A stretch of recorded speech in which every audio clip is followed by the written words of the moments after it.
trying to find the greatest hits station. I had just started dating a sleazebag. But after listening to you, I decided to kick him to the curb. Years later, I married my husband and got my new job as a full-time mom of 2 small children. The pay is not great, but in my free time, I get to listen to your Deep Dive podcast. Hi, Stephanie. I was just doing that on a recent walk with my baby when I heard men calling for your help to fix their marriages. I couldn't help but tear up. Not because I related to their situations, but rather because I was so grateful. I have not had a perfect marriage. My husband's a pilot who's gone a lot, and that gets hard at times. But we are thriving because we turn toward each other when things get tough instead of away from each other, just like you've talked about. He's a wonderful protector and provider, a rock star to me. So after my walk with the baby sleeping, with your catchphrase of choosing wisely, treated kindly, in my head, I ran inside, stripped my husband's clothes off, treated him like the king he was. Before he left later that day for a 4-day work week, he asked me what he had done to deserve the quickie. I told him, well, quickies are for boyfriends, and you are mine.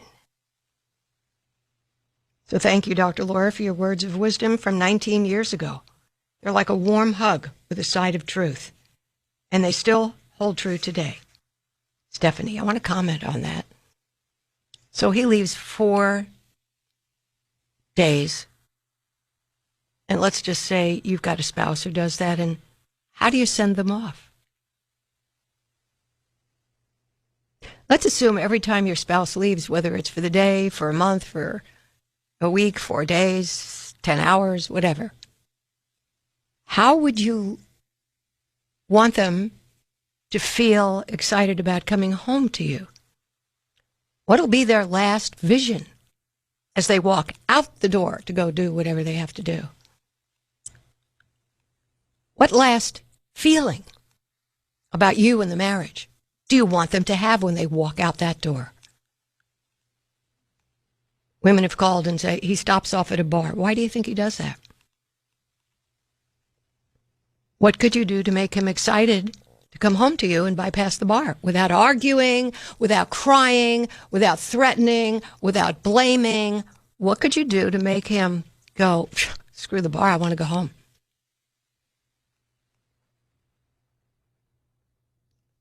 Marriages end. People go separate ways. People lose interest in each other. People are not attracted to each other. I hear that kind of stuff all the time, and when I ask, what was the last time you seduced him or her? The answer is never. Don't even remember.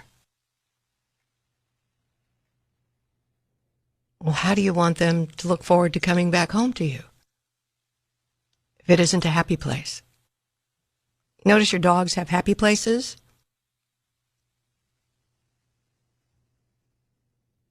How to make your spouse look at you as a happy place? My number, 1-800-375-2872.